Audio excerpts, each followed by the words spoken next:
Good evening. Welcome to Dominican's Leadership Lecture Series. My name is Luis Calingo, and I'm the Executive Vice President and Chief Academic Officer of this university. It is my pleasure to welcome Dr. Robert Neely Bellah back to Dominican. Dr. Bellah is the Elliott Professor of Sociology Emeritus at UC Berkeley. The great Harvard sociologist Talcott Parsons was his intellectual parent. Dr. Bellah is also best known for his work on American civil religion, for which he has written his latest book entitled Religion and Human Evolution. The first time that Dr. Bellah spoke on our campus was the night of the Loma Prieta earthquake in 1989. Now, despite the widespread damage caused by that earthquake, Dr. Bellah made his way to Dominican to deliver his lecture. So, it is reasonable for you to expect an earthshaker tonight. Now, by the way, the last earthquake that hit Marin had its epicenter in Berkeley and hit us last October, right after we had our campus earthquake drill.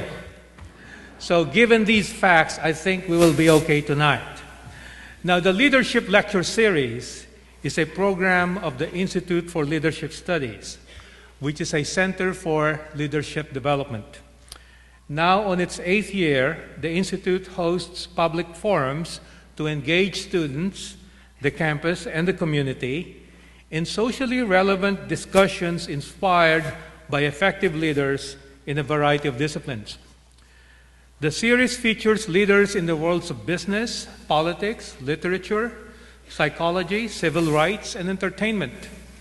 These lectures highlight acts of leadership across disciplines and invite our campus community and the Bay Area community to engage together around powerful ideas and sponsors and actions.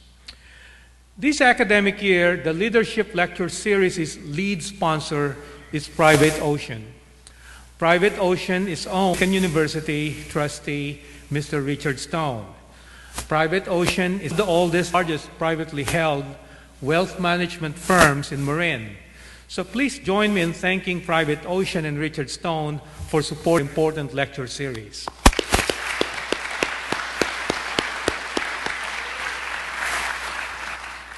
Tonight's program, featuring Dominican's Big History first-year experience, has additional partners and sponsors. Thank you to sponsors from the following offices of Dominican University: the School of Arts, Humanities, and Social Sciences, the Office of Academic Affairs, and Campus Ministry. We are also proud and honored to welcome and their guests from the Dominican Sisters of San Rafael, the Santa Sabina Center, and the Marin Interfaith Council.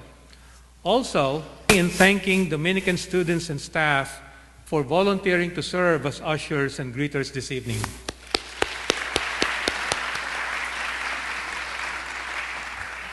Now, we certainly have an exciting series planned this spring, and upcoming speakers include Eve Ensler in conversation with Isabel Allende, the former Michigan Governor Jennifer Granholm, the author Anne Lamott, Michael David Lucas, in cooperation with One Book, One Marin.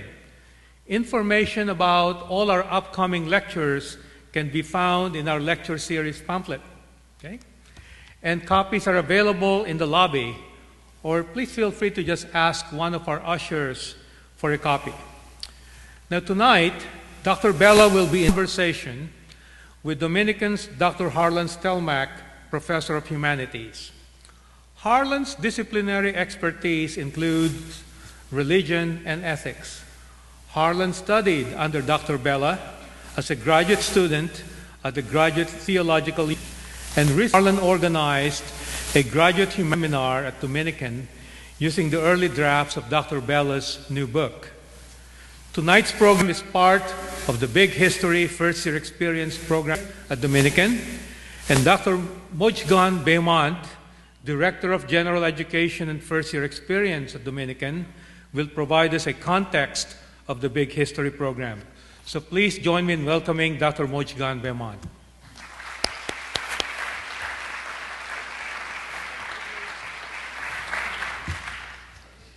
Good evening, and a warm welcome to all, and a special welcome to our first-year students.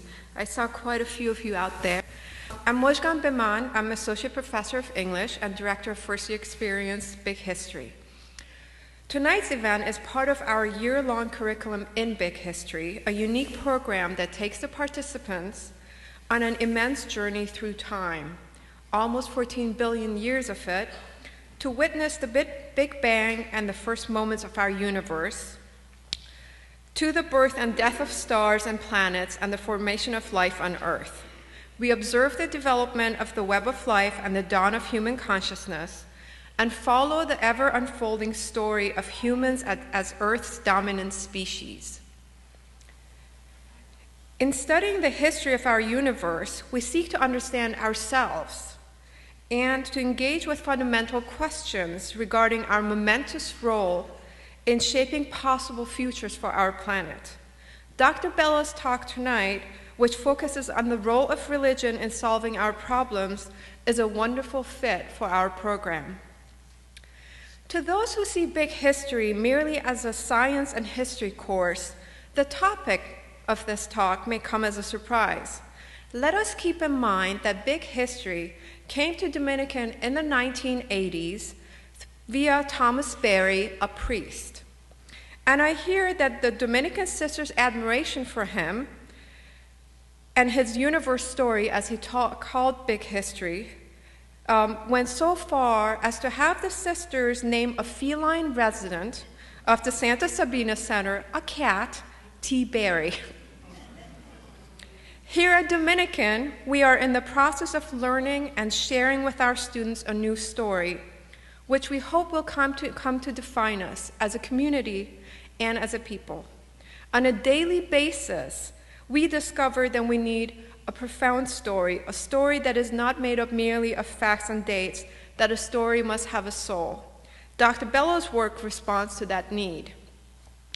Before I leave the stage, I'd like to introduce and welcome Richard Stone, CEO of Private Ocean, our lead sponsor for the evening. Because we might be doing the wonderful work of telling the new story, but it is with support such as his that our work becomes possible. Mr. Stone is also a member of Dominican University's Board of Trustees and has served as a leader in the wealth management business for more than 40 years. He is co-founder of Private Ocean, one of the oldest and largest privately held companies, wealth management firms in Marin, and has been named as one of the top 100 registered investment advisors nationwide 7 times by Worth magazine. The San Francisco Business Times names Private Ocean number 4 of top 25 independent registered investment advisors in the Bay Area for firm quality, as well as assets under management. In November 2011, Richard Stone was awarded the prestigious Charles Schwab Impact Leadership Award for his lifetime contributions to the financial planning industry.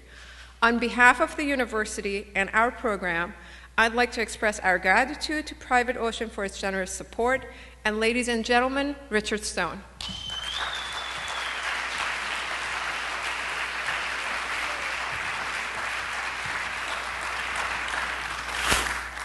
Thank you very much. As a trustee of Dominican University, it gives me great pleasure to welcome you to the Leadership Lecture Series featuring this engaging Big History conversation. Welcome to our freshman students in the audience who are involved in Dominican's Big History General Education Program, and we have some other guests this evening, a Professor Ted Peters and a group of students that he has from GTU. Also welcome. Private Ocean is honored to help support this fine educational and community program. This evening, I'm delighted to introduce one of the world's greatest living sociologists of religion, Dr. Robert Bellah. Dr. Bellah graduated summa cum laude from the Harvard College with a BA in social anthropology in 1950. In 1955, he received a PhD from Harvard University in sociology and Far Eastern languages. After 2 years of postdoctoral work in Islamic studies at McGill University in Montreal, he began teaching at Harvard in 1957. and after 10 years moved to the University of California at Berkeley as a professor of sociology. For 30 years, Dr. Bellah served as Ford Professor of Sociology at Berkeley. Today, he is the Elliott Professor of Sociology Emeritus. Among Dr. Bellah's many works are Beyond Belief, The Broken Covenant, The Good Society, Habits of the Heart, Imagining Japan, and the Robert Bellah Reader. In 2000, Dr. Bellah received the United States National Humanities Medal. The citation which President Clinton signed reads, "The President of the United States of America awards this National Humanities Medal to Dr. Bellah for his efforts to illuminate the importance of community in American society." This evening, Dr. Bellah will talk with us about his newest book, Religion and Human Evolution, the result of his lifetime interest in the evolution of religion and 13 years of work in this volume. Ladies and gentlemen and students, please welcome Dr. Robert Bellah.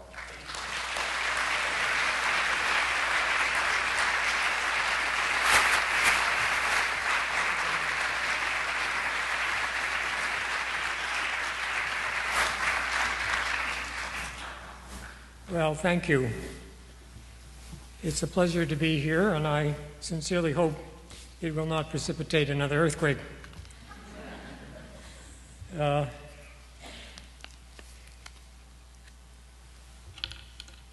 know some of you have read chapters from my book, and I will be going over some of the ground that you may be familiar with, but as someone told me a long time ago, if they hear it a second time, they'll get more out of it. So we hope so. I want to start with two comments that are kind of significant for how we think about the universe we live in at this moment in history. The first is from Albert Einstein, who said, "The most incomprehensible thing about the universe is that it is comprehensible." Steven Weinberg, a Nobel Prize-winning physicist considerably younger than Albert Einstein, made a comment that seems clearly an answer to Einstein when he said, "The more the universe seems comprehensible, the more it seems pointless." Although my book on religion and human evolution contains 12 studies of particular societies, focusing on their religious beliefs and practices, I set my story in the framework of cosmological and biological history, what has come to be called big history, which I'm very happy to know is well regarded and widely popular on this campus. Chapter 2 in my book, one of the longest chapters, gives an overview of that story of the development of the universe and of life on our planet. I chose that framework as it is the one educated people can agree on and take seriously, whatever other stories are important to them, and thus it provides a framework for the comparative study of religion. It is important to remember that that story is the achievement of science, and we must respect it as such. It is inevitable that that story will be given a meaning that cannot be derived from science, and we clearly have at present conflicting versions of what that story means. I want to reflect on the conflicting versions by referring to my two epigraphs. I think everything important in the world is always the cause of conflict, so it's not surprising that there's hardly unanimity when it comes to something this important. When Einstein said, "The most incomprehensible thing about the universe is that it is comprehensible," he was saying something of the greatest importance. We now know that the universe in which we live began 13.7 billion years ago, had a tumultuous cosmological history that led up to the formation of our Earth 4.5 billion years ago, and the beginnings of life perhaps 3.8 billion years ago, with the emergence of the prokaryotes, single-celled organisms, commonly called bacteria, that to this day are the most numerous forms of life in number of species and total biomass. From that beginning, after a very long period of time, there emerged complex single-celled organisms called eukaryotes, with a nucleus containing the DNA that simply floated loosely in prokaryotes. We are eukaryotes, since all multicellular organisms are formed of them, but it took a long time to get to us. Hominids are only a few million years old. Homo sapiens began to speciate perhaps 250,000 years ago. Modern humans with full cultural capabilities are only 150,000 years old, or according to some people, considerably younger than that. If you look at biological history, we are a very young species. Of course, 100,000 years doesn't seem brief to us, but biological time, it's a flick of the eyelid. What are we to make of this incomprehensible comprehensibility?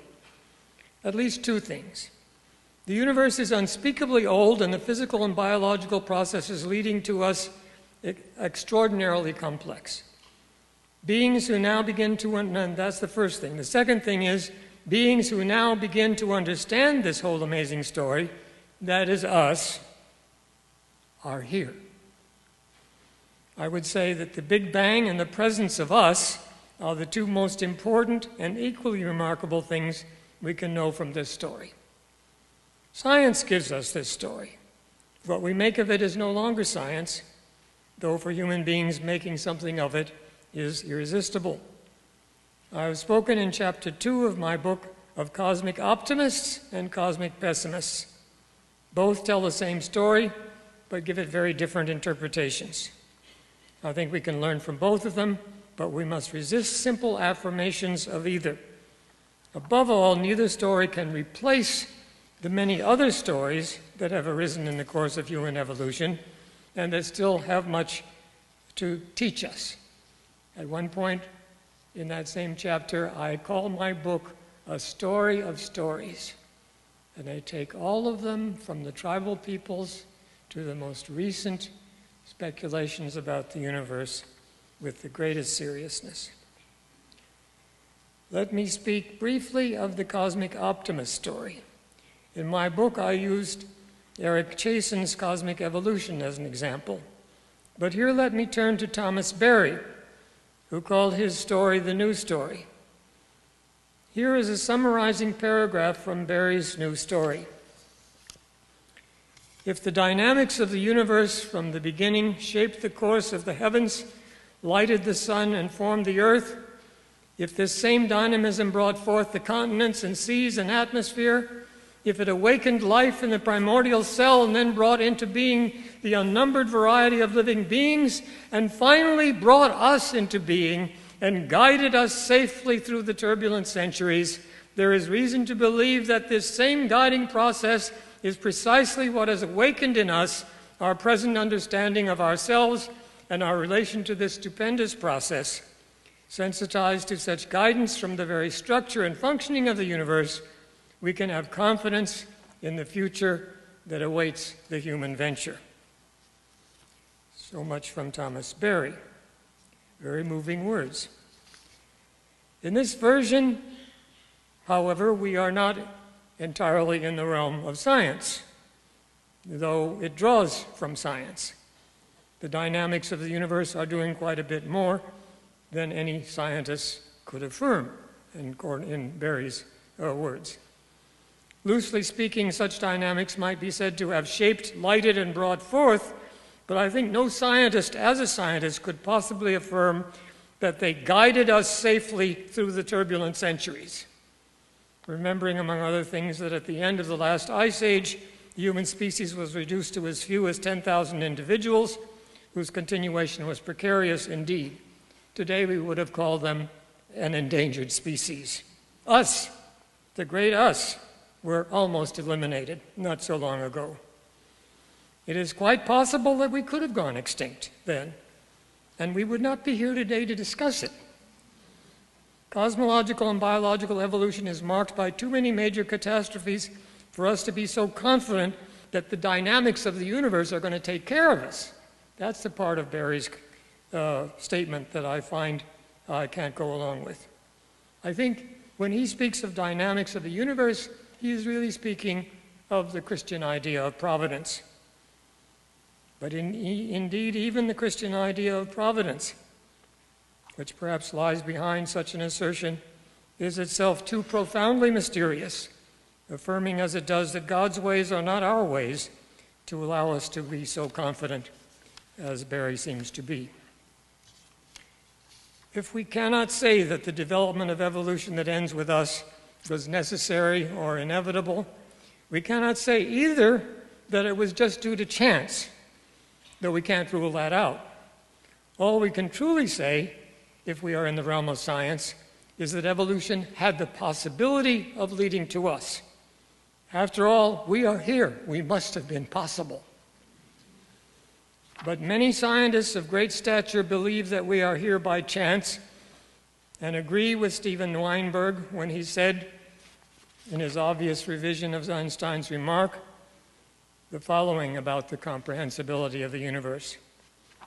However, all these problems may be resolved, and whichever cosmological model proves correct, says Weinberg, there is not much comfort in any of this. It is almost irresistible for humans to believe that we have some special relation to the universe, that human life is not just a more or less farcical outcome of a chain of accidents reaching back to the first 3 minutes.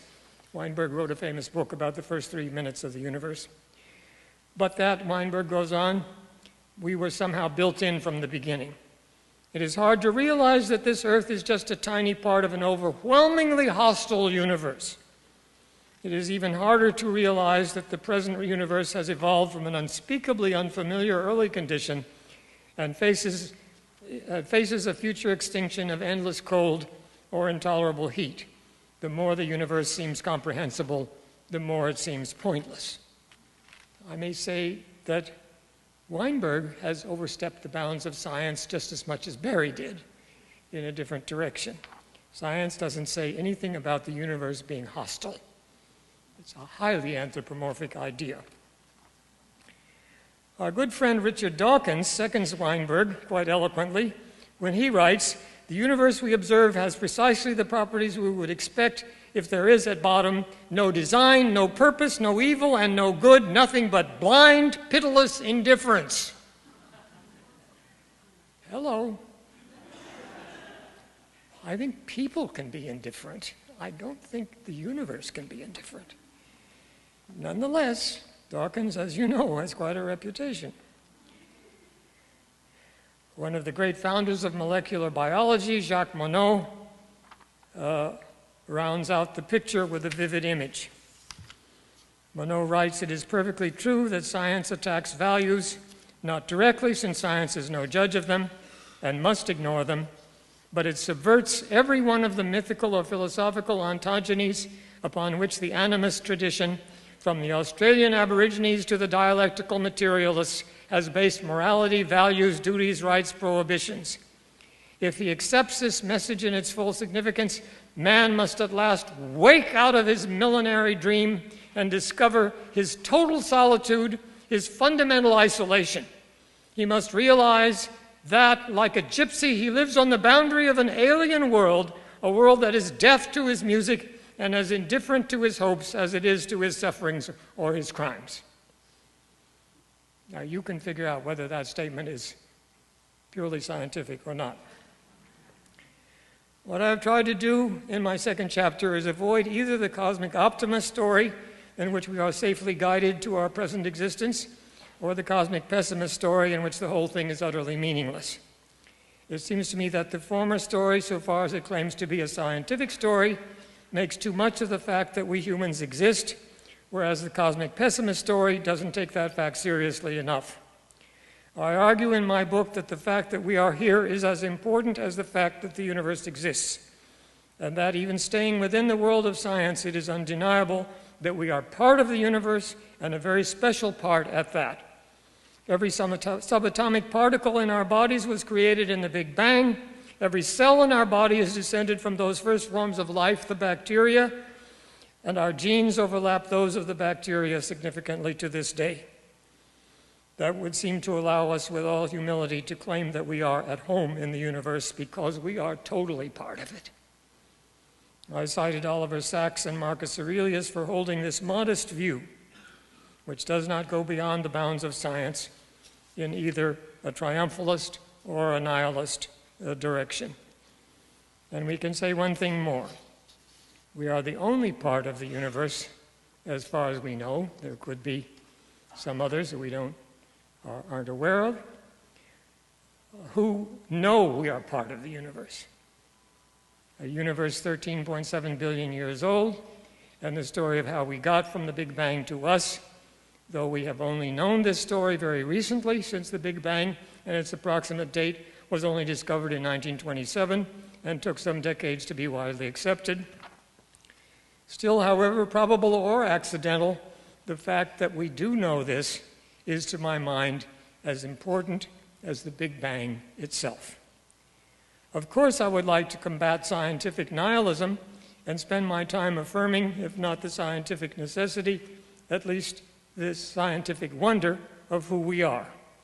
Language and culture is indisputably an evolutionary advance that counts among the great evolutionary transitions, which are now widely accepted by biologists as having marked evolutionary history. But I'm afraid that I feel obligated to combat evolutionary triumphalism before returning not to optimism, for which I see few grounds, but hope. Hope is a theological virtue and comes from one of the many traditions that we still need in spite of the prestige of the scientific story. The first point to remember before we get too confident about being safely guided to our present condition is that the history of the universe is full of extraordinary catastrophes. The Big Bang itself was an unimaginably gigantic explosion of such heat and speed that no life could have survived it, though of course life would only emerge billions of years later. The formation of stars and galaxies was no picnic either. Explosions of supernovas, very large, very hot stars, can generate a tremendous amount of energy as they send out their particles that made them up out into space. The explosion of a supernova can be the source of solar systems, and our own solar system is probably the result of just such an explosion. As planets begin to form from the detritus of the explosion, the result is anything but quiet. The landscape of the early Earth, if we even call it a landscape, would be characterized by constantly falling matter, building up the bulk of our planet, massive volcanic explosions as our planet formed a molten core. Things got quieter after a few 100 million years, but the Earth on which life first appeared was nothing like what we see around us. Life appeared first in the oceans, and the dry land was just rocks and volcanoes. Stephen Jay Gould and Lynn Margulis, among other well-known biologists, have celebrated these first organisms to emerge from the non-organic matter of which the early Earth was composed in ways that we still don't understand. How did life begin? There are quite a few theories. Nobody really knows. These are the amazing bacteria, so wonderfully viable that they have survived and prospered beyond any other kind of organism. We give them a bad name because a few of them are rather nasty. But you know, we have 1 trillion cells in our body, and we have 10 trillion bacteria in our body. So don't get hysterical when somebody says, oh, there's bacteria there. There's bacteria everywhere. This is on your skin. Quite a few thousand bacteria on every square inch of your thin skin. So please, be kind. Think more charitably of this enormously important species, or a group of species. And Stephen Jay Gould, who really loved bacteria, it's a little hard to see how you could actually love them, but he seemed to. He said of them, these are the organisms that were in the beginning, are now, and probably ever shall be, until the sun runs out of fuel, the dominant creatures on Earth, by any standard evolutionary criterion of biochemical diversity, range of habitats, resistance to extinction, and perhaps even in biomass. Gould then goes on to say, the tree of life is effectively a bacterial bush. The 2 of the 3 domains, bacteria and archaea, belong to the prokaryotes alone, while the 3 kingdoms of multicellular eukaryotes, plants, animals, and fungi, appear as 3 twigs on the terminus of the third domain. Gould always wanted to bring us down to earth, and remember, we are a very strange and very small part of the totality of life on this planet. However we might want to celebrate the vertebrates, mammals, and primates that lead up to us, we must remember how much we owe the bacteria. We might also remember how many, I've said that already, how many of them are inside us. They're our friends right there working for us right now. We hope they're not any of the really bad ones there, but it could be. Lynn Margulis has written, "The age of the bacteria transformed the Earth from a cratered moon-like terrain of volcanic glassy rocks into the fertile planet in which we make our home." They did this, however, by causing a tremendous catastrophe. The early Earth had an atmosphere of gases, some of which in large doses, such as carbon dioxide, would be poisonous to us, but only a tiny amount of oxygen, less than 0.0001%. However, over 2 billion years ago, one bacteria species, the ancestors of present-day cyanobacteria, evolved a remarkable new form of making a living, what we call photosynthesis, by which they could use sunlight, water, and carbon dioxide to create a superabundant supply of food, since there was virtually an endless supply of these ingredients. Cyanobacteria took advantage of their new discovery to spread rapidly through all the Earth's oceans. The process by which they produced food from these ingredients involves splitting the water molecules to get the hydrogen from them, but releasing the oxygen molecules as waste. This caused a rapid rise in the percentage of oxygen in the atmosphere to something close to the 21% it is now. But in so doing, they wiped out a huge portion of the Earth's anaerobic inhabitants, that is, organisms adapted to an atmosphere without oxygen, what was likely the largest extinction event in the history of the Earth. So, as so often in evolution, thank you on the one hand, but God help the poor people that are going to pay for it on the other hand. Even though they were single-celled animals, they were obliterated. They literally blew up. Oxygen is flammable. If you're not adapted to it, watch out.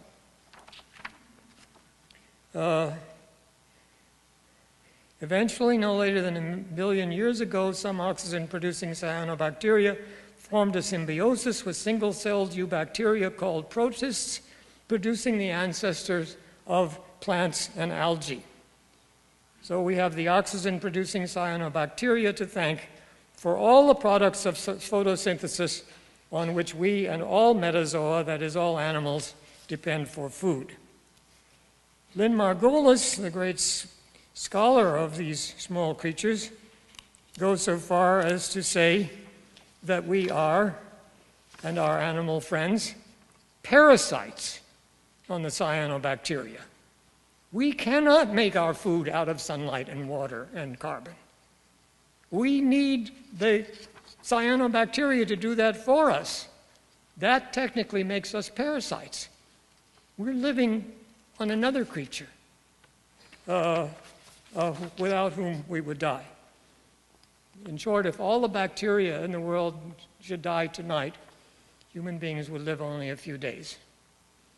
We can't make our own food, and no animal other could make it food, because the plants would die, and we'd be left in an oxygenless atmosphere. It would not be good. However, if the human species should disappear, the bacteria wouldn't blink an eye. Of course, they have no eye to blink, but if they had an eye, they wouldn't blink it, because they don't depend on us. We depend on them. All our proudness, all our culture, all our writing, all our wonderful things. And yet, we'd be nowhere without these people. We'd be nowhere without the whole 4 billion years of the history of life on this planet. We would never have even come into existence. I tried to signal at various points in my book, though we may not unjustly think of ourselves as at some kind of pinnacle in evolutionary history, we are there quite precariously, And we owe a great deal to creatures, including the very simplest, upon which we completely depend. I could develop the theme by discussing the largest group of multicellular organisms, the insects.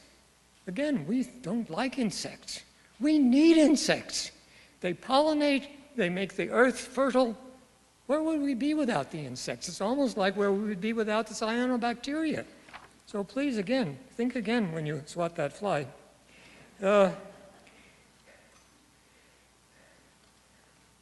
This is an enormously large group of organisms, the largest group of multicellular creatures around. They're fascinating. They're fascinating because, unlike bacteria, they have brains. And we are now beginning to really understand, because of incredible developments in electronic microscopes, their brains are so small. This is nanotechnology, I mean, at the most amazing degree.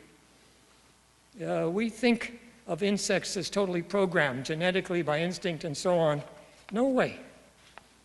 Like all life, they have a kind of consciousness, they have a kind of ability to be creative, to respond creatively to their environment. They are not pre-programmed by genes and instincts. Everything alive is sentient, can learn in the face of new conditions, and participates actively in its own evolution. All life is creative. We have no monopoly on that. The downside of this story is that with all our amazing achievements, we are remarkably fragile.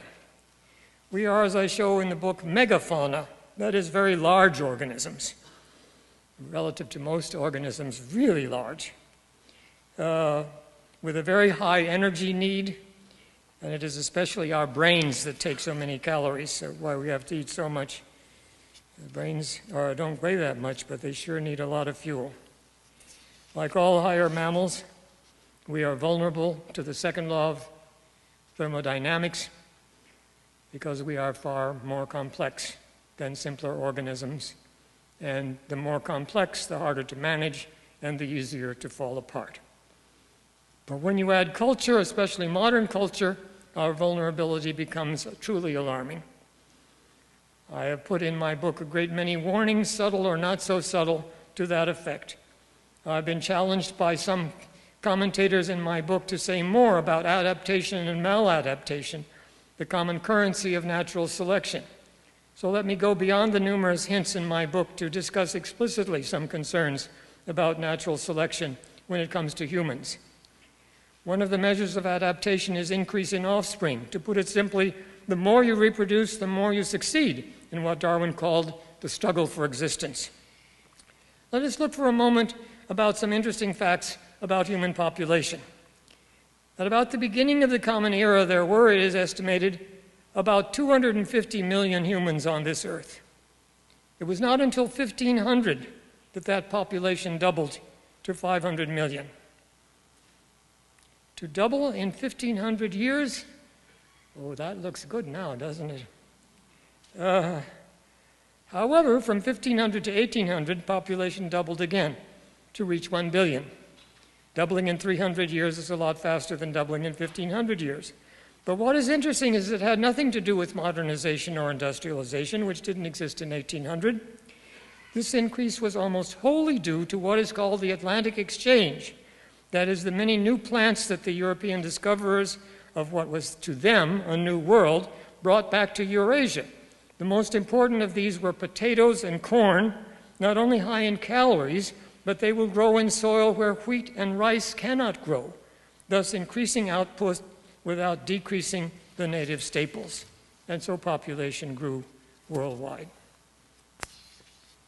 But after 1800, something remarkable begins to happen, which is clearly related to modernization and industrialization. Population doubles again between 1800 and 1927. Faster than ever, but still slow in terms of what was coming. I was born in 1927 when the world's population reached 2 billion. Last October, when I was 84, the world's population reached 7 billion. 3.5 times in my lifetime. And if I live even a few more years, I could see it reach 8 billion, and so quadruple in my lifetime. How marvelous! How adaptive! What an achievement we have made in outproducing any possible rivals for our primacy. Or is it? Most scientists in the world today believe that this enormously rapid increase in population and the geometric increase in the use of energy that made it possible are signs of profound vulnerability, have already crossed the line of sustainability where the costs are outrunning the benefits. Remember that 99.9% of all species have gone extinct, and that it is the simpler ones that have survived the longest.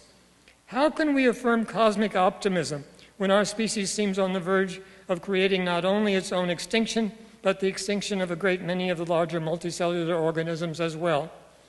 The bacteria will probably do fine, as Stephen Jay Gould has noted, and even in a couple of billion more years, give rise to another try to develop large-scale creatures. That can hardly reassure the cosmic optimists. In short, there is nothing in the history of evolution that can assure us that we will inevitably survive and prosper, given what we have done to the Earth in the last 200 years. If we look to the scientists to reassure us, we will find them shaking their heads, furious with what is going on and our unwillingness to do anything about it. Having, I hope, shown that cosmic optimism is unwarranted, let me say just a word against cosmic pessimism. I want to contest especially Jacques Monod's assertion that man must wake up to, quote, discover his total solitude, his fundamental isolation. Of course, Monod is arguing that it is as the only reflectively conscious species that we know that we are alone. But I have argued to the extent, but I have said that the second most important thing about the universe after the Big Bang itself is that we know about it and everything since. Yet, besides the point I made earlier on that, on the idea that everything in our bodies comes from subatomic particles in the Big Bang, and we descend from unicellular organisms that arose billions of years ago, we did not gain our cultural consciousness all of a sudden out of nothing. You know, Monod lived at the same time as Jean-Paul Sartre, and you can see his statement as Sartrean philosophy more than biology.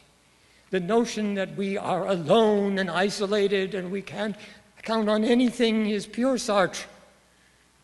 It's also very common in this country right now. It's part of modernity, but it's not science. We can argue that primitive consciousness, what some biologists call sentience, and purpose of action are coterminous with life itself, even long before there were animals that had developed brains. And we now know that insects, far from being totally programmed, have the most amazingly complex brains. Even Darwin said, a little dose of judgment or reason often comes into play, even in animals very low in the scale of nature. So when nobody else said so, Darwin said, these insects are damn smart. He was ahead of the time as usual. And we have learned rather recently that among some mammals and birds, the practice of parental care of helpless offspring, there have emerged the capacity for empathy, even cross-species empathy, as well as ethics and politics. Thus it turns out that our extraordinary capacities of cultural consciousness arose and could only have arisen from billions of years of the evolution of consciousness. We express the consciousness of life, the consciousness of the universe, of which we are part, and from which we have come. In that sense, we are not alone. We are very much part of a huge process without which we couldn't exist for 1 second. But just because we have arisen from the whole process of evolution, we are still subject to the pressures of evolution, which go on apace as much as ever in the realm of culture and consciousness itself. We, as is all life, are subject to natural selection, before which we are not supine, but in which we, like all life, but with special powers, which we will see are both our strength and our weakness, participate and have an influence. We tend to think of natural selection as the struggle for existence, the term Darwin himself used, or even the term survival of the fittest, which Darwin, after long hesitation, adopted from Herbert Spencer. We see two male lions fighting it out on the savannah to see which will propagate more offspring than the other and therefore contribute to a stronger line. Or we see two species struggling over the same territory to see which will replace the other. There is truth in these images, though not the whole truth. We need to see selection going on simultaneously at several levels, and we also need to add what Darwin saw only glancingly, that cooperation is also indispensable as an element of natural selection, so struggle is never the whole story. Stephen Jay Gould has pointed out that natural selection goes on many levels. We think of it as taking place above all at the level of individuals, by which we mean organisms. But Gould says that individuals exist at every level, that the level down from them is their parts, and the level above them their society. No one level is privileged. The genes are individuals, and selection can go on at that level, though not as exclusively as Dawkins argued in The Selfish Gene. But genetic selection is surely part of the story. Cells are individuals, as are, of course, organisms. But groups are also individuals in this context of natural selection. And there really is such a thing as group selection, as Darwin himself believed when he argued that groups that had more altruists would, quote, defeat groups that had fewer. This was long denied in 20th century biology, which focused on organismic selection alone, but species can also be individuals. They can certainly arise and can become extinct. Perhaps we could go beyond Gould and say the biosphere itself is also an individual that can succeed or fail. What has become a triumph of recent biology is the return to respectability of group selection. Groups that cooperate, that are not riven with inner division, such as among humans, extreme income polarization, do better than groups that lack such cooperation. The bad news is that it is external threat that creates the strongest group cooperation and solidarity. And war is a wonderful means of creating such groups. In spite of Steven Pinker's argument about our better angels, war remains an enormous threat, not least the threat of war between the two most powerful nations on earth, the United States and China. Just read the latest issue of the New York Review of Books for an article entitled "The Chinese Are Coming." It will scare you to death. Now, I was just in China. I'm not scared at all. To bring all this biology back home and to the history we are now making, we are now in the midst of intense natural selection pressures. Human species against all other species for scarce resources, as shown by our incredible population growth, interspecies conflict brought on by nationalism and the struggle for dominance between nations, the weakness of cooperation in the fight against global warming as indicated by the failure of Kyoto and Copenhagen, and the unwillingness to think of the common good within the most powerful nations as each individual is encouraged to get the maximum and devil take the hindmost. A little parable here. We are multicellular animals. What does that mean? It means that we are made up of nothing but cells. Bone cells, nerve cells, blood cells. All these cells are descended from monocellular organisms that were once independent, that weren't part of a multicellular organism. And each of them has, shall we say, a little impulse to return to its past and make it on its own. To hell with the common good. All our cells have been differentiated to do particular jobs. But natural selection tells each of them at some level, multiply as many replicas as possible. Displace and triumph over the other cells in your vicinity. Multicellular animals have involved control mechanisms for getting rid of such self-seekers, but they are not always effective and become weaker as we get older. No complex system can continue to exist without centralized control and management mechanisms. That seems to be denied in our culture at the moment. It's insane. The more complex, the more we need powerful mechanisms of control. What do we call such cells who decide to go it alone and replicate for the good of themselves and not for the common body? We call them cancer.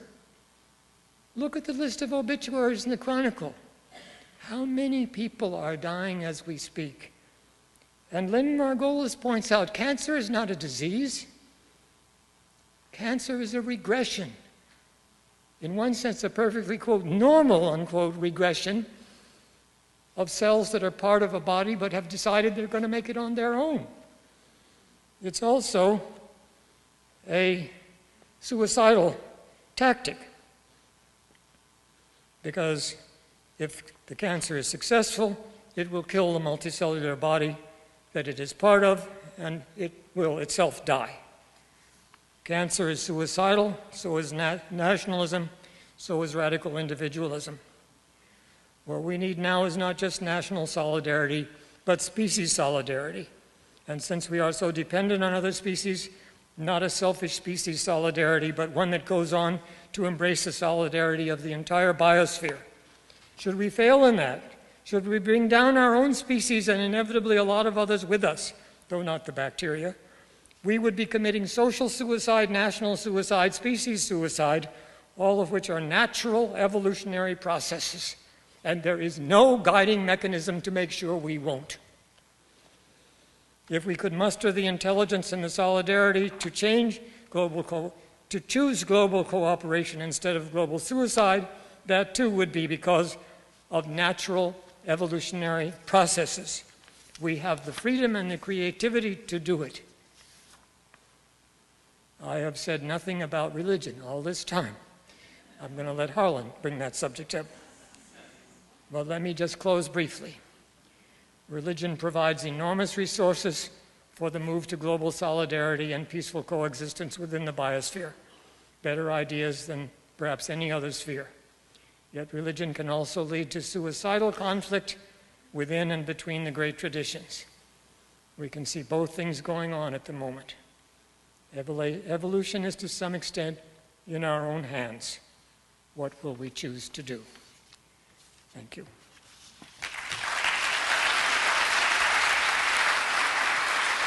Thank you, Bob.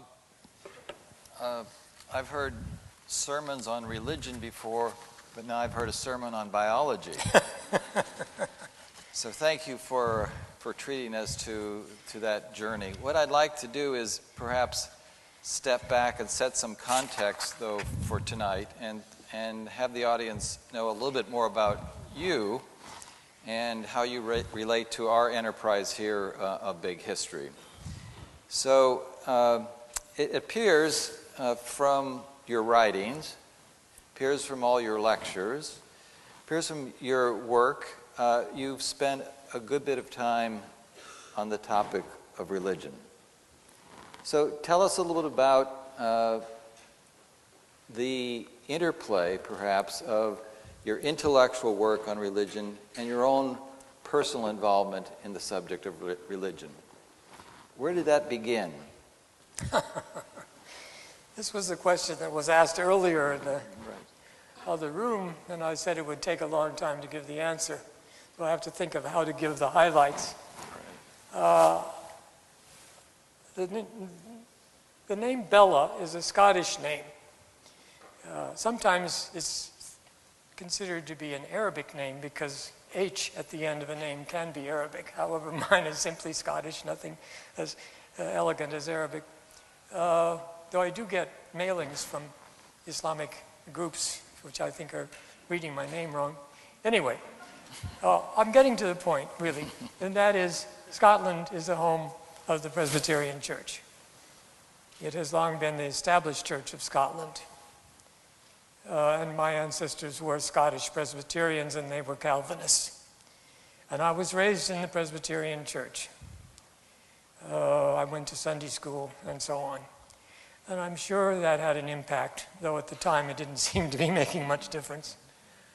I did have the marvelous experience in high school of having a high school minister whom the senior pastor had chosen without adequate inquiry, because this high school minister was a strong believer in the social gospel, and the pastor was ultra-conservative, Southern California conservative. Anyway, he had us reading Amos and Hosea and Isaiah, and I was blown away. I thought, my God, this is really what's real. This is really important. And then it was very good for growing up in Los Angeles. Some of you may be from Los Angeles. I grew up there, so I can criticize it from within, so to speak. But especially the WASP population in Southern California was, in my day, culturally desolate. But I lived in an area which was about 40% Jewish, including quite a few people who were refugees from Europe. Some of you may have heard of the conductor Andre Previn. He was my friend in high school, and his family came from Europe. Thus, a breath of cultural light was shed in this otherwise dark atmosphere. And I learned about classical music and literature and a great many things that gave me better preparation for going to Harvard than my school education probably. But among other things, I was exposed to Marxism. And many of these refugees were Marxists. And I thought Marxism was great. It made all the sense in the world to me at that time. I had 2 years in the army at a time when there was no fighting, the war was over. And I was reading Marx and Engels. I don't know if the Army knew that, but that's what I was doing. And when I went to Harvard in '47, almost immediately I met members of the undergraduate Communist Party, who were some of the smartest people I've ever known in my life. And many of them are now eminent professors. I won't name their names, but that's what they became. That all went very well, except that some of my good friends at Harvard and I would read the Daily Worker and laugh because some of the things it said were so weird and ludicrous. The party turned out to be not exactly what I thought it would be by reading Marx and Engels. And so I was expelled from the Communist Party. I don't want to tell you in detail because it would take too long, but I did get in trouble later, because although I had left the party in disgust and was certainly strongly anti-Stalinist, I refused to give names of other people who could be guilty of nothing but speech and association, which are guaranteed by the First Amendment. And so my first appointment at Harvard was actually problematic. But I won't go into that. It's all written into the New York Review of Books over the years. But there I was, as a graduate student, quite uncertain what to do. And yet I knew religion was terribly important. I thought Marxism was a kind of religion. It turned out to be a false god, but it was nonetheless a profoundly ethical movement for millions of young people in the world in those days. And it was when I was at the Institute for Islamic Studies at McGill that I wrote the first draft of Religious Evolution, an essay that was published in 1964. So from the very beginning, this topic was, I was trying to understand the world in a very strange way, having been grown up in a very conventional atmosphere, having been exposed to the wide world and the amazing cultural effervescence of Harvard in those years, where most of my fellow students, like I, had been had a couple of years before they went back. Anyway, and I also had a need for faith. And I thought two things. I don't want to go back to the mainline Protestant tradition because it's just all talk. I need two things, either silence or liturgy. And so I first chose the Quakers. And I went there in the summertime when most people were away, and I loved it. It was really quiet. But when people came back from their summer vacation, they started talking all the time. And when one woman got up and she said, as I was reading in the Reader's Digest. And I thought, you're supposed to talk when the Holy Spirit is speaking to you, not because you read the Reader's Digest. And then I decided I better try liturgy. And I went to the Episcopal Church just off of Harvard Square. What was it? It was morning prayer. It was before the 1979 prayer book. It wasn't liturgy. So I was lost. Catholicism was never an option to me. It was just too far from everything I grew up with. But I loved Catholicism. And when I was working at Berkeley, I worked most closely with the Jesuit school and to some extent the Franciscan and the Dominican schools. And so I ended up after 1970, and so I could have the Mass, but not have to deal with the hierarchy and the Pope. And so the center of my personal faith is the Eucharist, that moment in which I really feel physically I am a member of the body of Christ. That's the center of my piety. But I have studied all over the world. I was exposed intensely to Islam for 2 years in an institute where half of every teacher and every student were Muslims from all over the world. I made some long-lasting friends with Muslims.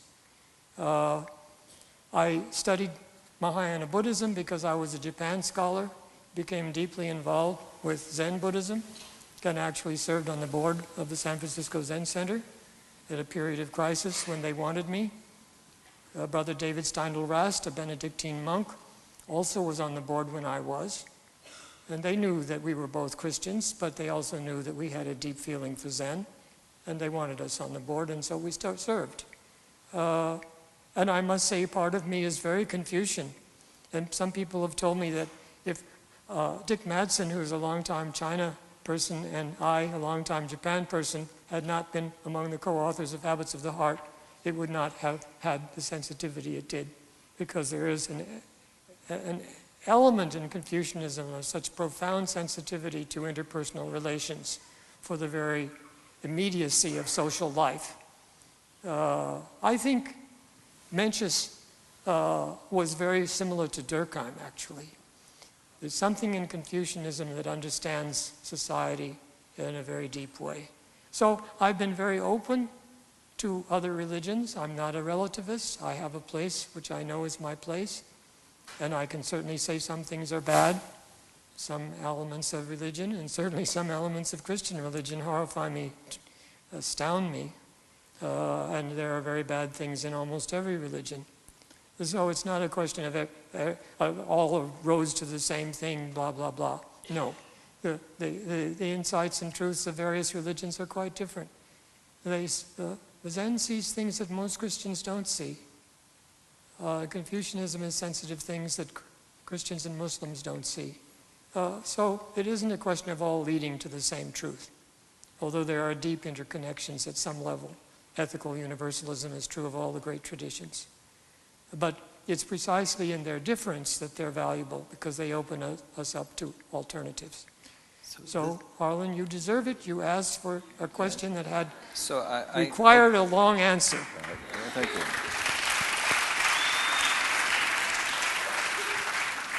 I recall a question that Bill Moyers asked of you in a 1988 interview. He wondered how you sustained a sort of an intellectual life in the academy on religion, when the academy oftentimes has thought of religion as either old-fashioned or could be explained away.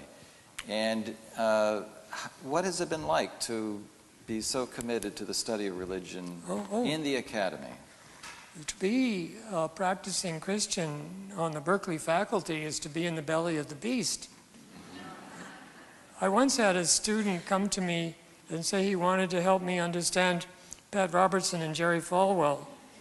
I said, and why did you come to me? He said, well, my professor said, that's the kind of person you are. And after Habits of the Heart was published, I had a seminar, or no, it was a large seminar. It was about 300 people at the University of Michigan on a Saturday morning. I didn't know you get 300 professors to anything on a Saturday morning. They mostly were from the professional schools, not the arts and sciences faculty. But the commentator, a well-known historian, whom I won't name, said, on the basis of the religion chapter of Habits of the Heart, which if you read it, I think you won't understand why he said this. He said Robert Bellah should not be allowed to teach at a state university. He should have to teach at Notre Dame. Well, I didn't think that was bad. I know a lot of smart people at Notre Dame. Then he said, no, he should have to teach at Bob Jones University. This idiot didn't know that Bob Jones doesn't let you on campus unless they screen you, and they would surely have screened me out. I could never set foot in Bob Jones University. So the prejudice against religion is the one prejudice that is still okay in the academic world. And indeed, in Berkeley in general, to go to church is countercultural. I sort of like that. I'd rather go to church counterculturally than just because everybody else does. Let me say one more thing that I've just come across this week that really kind of astounds me and that sheds a little light on my youthful interest in Marxism. The Pew Foundation. Nothing could be more conservative than Pew. Pew is absolutely rock-solid conservative. They don't twist their surveys for any ideological purpose. They asked a question they've been asking for the last 2 or 3 years. Which is the better economic system, socialism or capitalism? What did they find?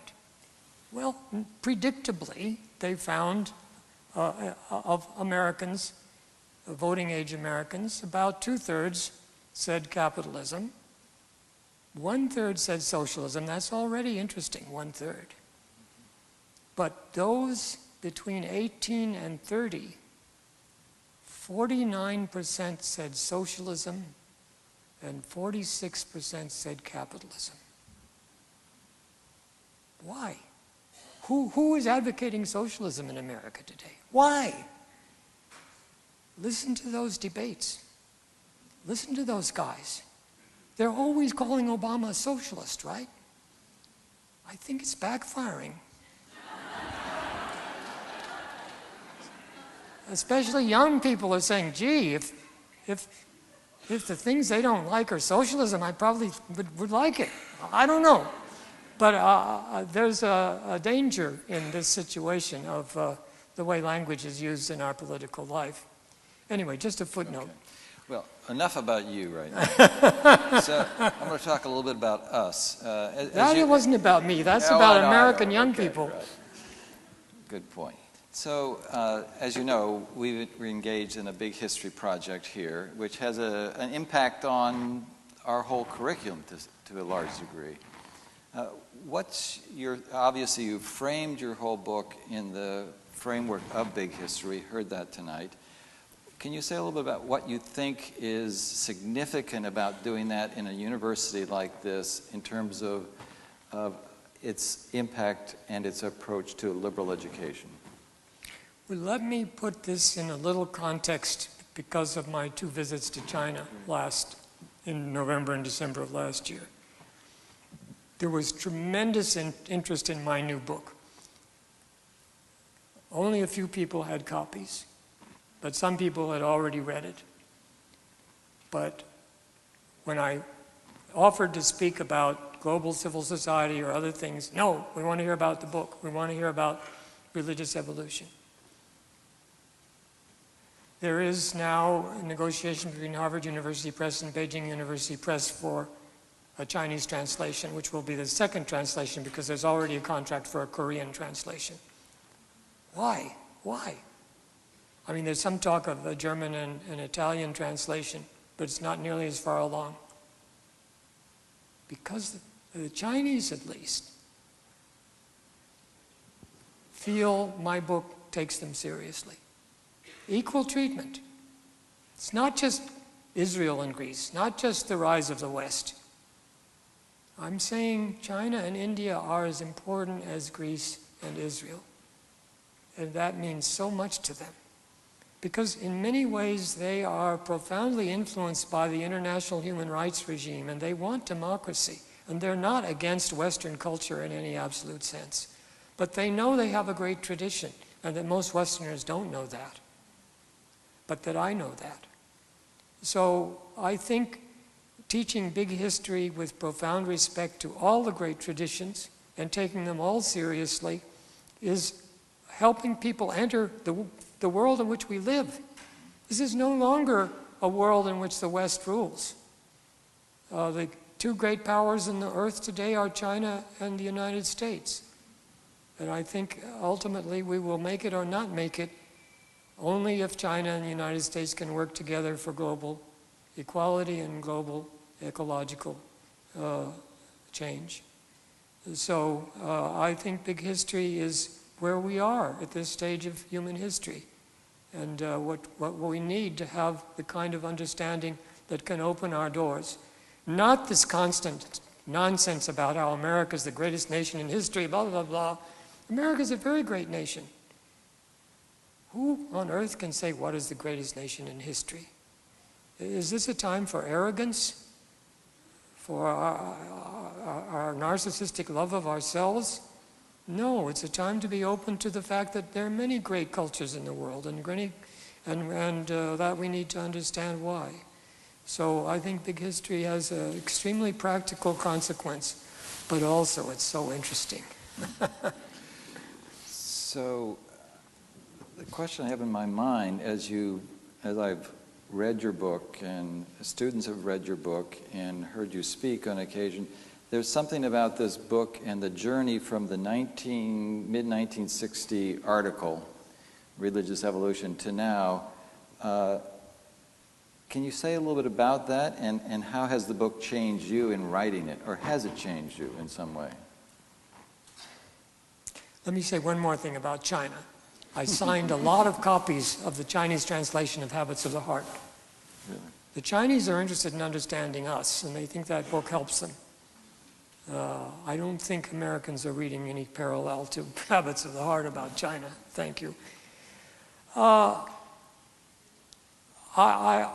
got hijacked into American studies because of having published that essay on civil religion in America, which led to The Broken Covenant, which led to Habits of the Heart, which led to The Good Society. When you have a large audience that wants you to speak all the time and wants to, in your next book, 500,000 people or more than that bought Habits of the Heart, you have to respond. It's partly your citizenship duty. Even though in my deepest heart I wanted to work all my life on religious evolution. So finally in 1997 when I retired, I was able to give all my time for 13 years to this book. How did it change? It didn't change in the overall structure. I think that is pretty much the same as the article in 1964. What changed was an enormous richness of detail, which changed the attitude towards my work of Jonathan Z. Smith, who many of you have never heard of, but he's a very important figure in religious studies, a great comparatist. He thought my article in 64 was shallow. He thought my recent book is a masterpiece of scholarship. And I'll tell you what Jonathan Z. Smith did when he got a copy of my book. He turned to the notes and read all the notes. This guy knows what he's talking about. So the big change is just an enormous amount of fine-grained detail. And really, to tell the story well, you have to do that. You have to get in the trenches. That's why so much of what's done in psychological evolutionary psychology is so shallow, is they don't know anything about religion. They have these theories that are based on their own preconceptions. And I think only people who really, really get down and try to understand what's going on can make a contribution at this point. But that takes time. Who can spend 13 years writing one book? I'll ask one more question. I want to make sure the audience has a chance to ask you some questions. What I was after in that is something about how did you change yourself? Did it change you? I can remember after you writing chapter 2, you dealt with all this science. You said this was a struggle for me to not only understand the science, but also its implications for me and my own identity. And I think we see that with our students as well as they try to absorb what this new story means to them given all the other stories that they've had throughout their lives? Did it change you? Well, I think you saw how it affected me in the talk I gave, because all that was very much personally felt. That sense that we are not alone, that we wouldn't exist without being part of this whole story, that every capacity we have is only the development of capacities that go back millions of years. I remember early on reading Derek Bickerton, a great evolutionary linguist, who said if you want to understand language, you have to look back at the earliest species in evolutionary time, because they are already sentient, and language is only a very radical development of consciousness, which is coterminous with life. And that was very, very important to me. And I do feel, I mean, many scholars, particularly humanists, are so prejudiced against other species. I mean, really. So I think we need to not only understand other cultures, we need to understand that we not only should like other species, but we need other species. We wouldn't be here without them. It's part of who we are, it's part of our identity.